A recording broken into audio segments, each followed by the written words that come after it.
For Colored Boys Who Have Considered Suicide When the Rainbow Is Still Not Enough is a new anthology that examines the issue of suicide among gay men of color. The book borrows its title from the famous choral poem by Ntozake Shange for colored girls who have considered suicide when the rainbow is enough. I sat down with the book's editor, Keith Boykin, and the contributing editor, Clay Kane, to talk about the timing of the book and the prevalence of suicide among minority gay men. Clay, give us a sense of how prevalent suicide is among gay men of color. Well, I think you've really seen that last year. I mean, there was a rash of LGBT teen suicides, not even of color, just in general. And I mean, I don't have the exact stats for you, but I think it's obvious with homophobia, with sexism, with racism, that I think a lot of LGBT youth, especially of color, they feel isolated. They feel lonely. They don't feel like they have a voice. And that's why for Colored Boys, it's such an important book, because I think that it gives voice to the voiceless. It brings a face to faceless stories. I mean, and there's talks of suicide in the book, folks who have considered suicide, and thankfully they didn't go that route. But the numbers are sometimes invisible. The numbers aren't always there, but it's happening, and it's important that we talk about it. Clay said that we've seen last year a number of suicides among gay men of color, though I read in the introduction to your book that you take issue with the coverage of the media of suicides amongst black gay men. Well, yeah, because a lot of times it isn't covered. I mean, a lot of people heard about the suicide, the tragic death of Tyler Clementi, the young Rutgers University student who jumped off of the George Washington Bridge in 2011, I believe it was, 2010. But there wasn't a great deal of reporting about other suicides that happened around that same time.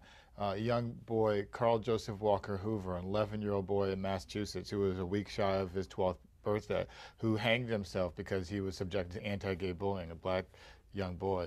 There's a Latino boy in Atlanta, Georgia, Jaheim Herrera, who's around the same age, who also killed himself because of anti-gay bullying. There are cases throughout the media that really didn't get a lot of attention, and I felt that it was important to try to draw attention to some of these. You know, the last statistic I did see was that something in the neighborhood of 43% of black gay men have attempted or considered suicide. That's an astounding number for a community that's subjected to so many different issues. Why did you choose to inspire from the title of the 1974 book?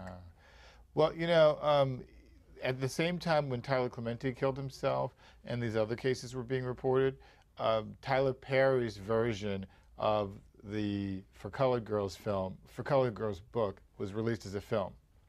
And at that time it occurred to me this was a perfect title for what was really going on in the African-American LGBT community. These were literally colored boys who were considering suicide because the rainbow was not enough. And that was almost an identical version of the title that she had used for colored girls who considered suicide when the rainbow was still enough. So I think it's important to sort of draw those parallels and learn from our history. And I thought the title fit appropriately, giving credit to Ntozake Shange for creating a theme that is still relevant and powerful even today. Now, the book focuses on men, how their experiences differ of that of women, gay women of color. Well, I mean, of course, you know, being a man, you do have male privilege. I mean, you can't negate that whether you're straight or gay. I think there are specifics when it comes to what gay men experience and gay women experience. But I think at the heart of it, you have that duality of blackness and gayness, that duality of being black or being Latino, and also being gay or being lesbian. So there still is a common ground there.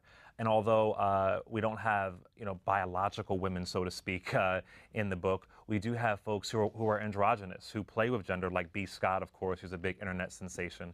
We have Jessica Wilde from RuPaul's Drag Race telling their story. So we do play with gender in the book, and it's not just a rigid, you know, male story.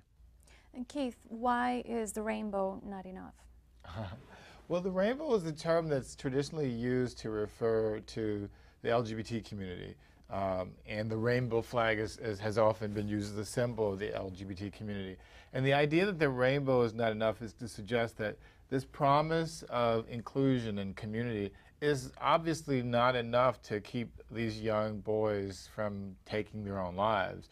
This idea that we're able to affirm ourselves and affirm a community hasn't yet translated apparently to young kids who still aren't affirmed. And what can we do? You know, Dan Savage, the author, created this whole "It Gets Better" campaign, but for a lot of men of color and boys of color, it doesn't necessarily get better. And so one of the writers in the book came up with a new idea. Instead of "it gets better," maybe we should create the theme "make it better." So we take responsibility and ownership for what we can do, not just to tell everybody, oh, things will get better in the future, but this is what we're going to do today to make things better for you today.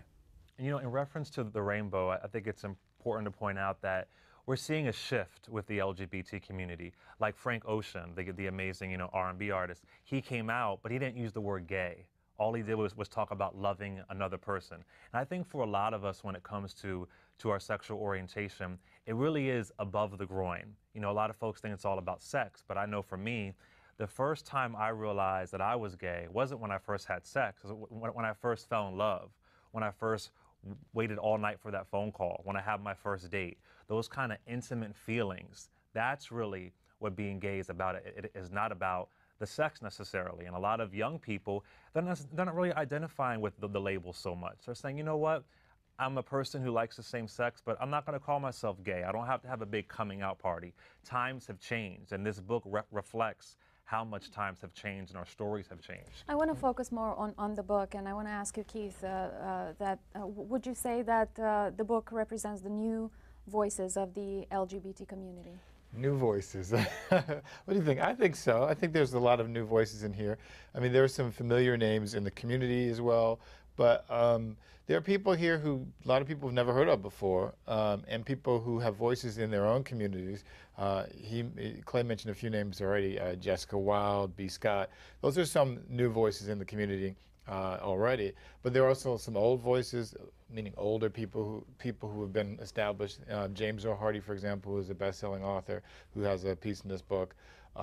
And there's some people who are brand new, fresh faces, people like Jamal Brown and David Bridgeforth, who are 20-year-olds, who are basically contributing something for the first time to a book and telling their stories and sharing their voices in a way that I think is powerful and will connect with college students and young people in a whole new context than perhaps a 30-year-old or 40-year-old could. Clay, you've helped in selecting the stories. Tell us more about that process of picking up the most poignant essays. Well, it was a big process. I mean, we had so many submissions. There were so many things to go through. I mean, we kind of did it on a rating scale, if you will, a grading scale, to really find out what is the best and what's the most amazing stories. And I mean, I read so many impactful, just powerful stories. One called The Test by Charles Stevens, one of the best stories I've ever read on HIV/AIDS. You know, when you think of HIV/AIDS, you're thinking of, you know, these stories of gay men in New York and San Francisco. He really reinvented that story. And there were so many great fiction stories that we got, but this is all nonfiction. They're all basically essays and poems. So it was a big process, but again, it just let me know how diverse our stories are. And I mean, as I was saying before, there's one story by Mark Corrice.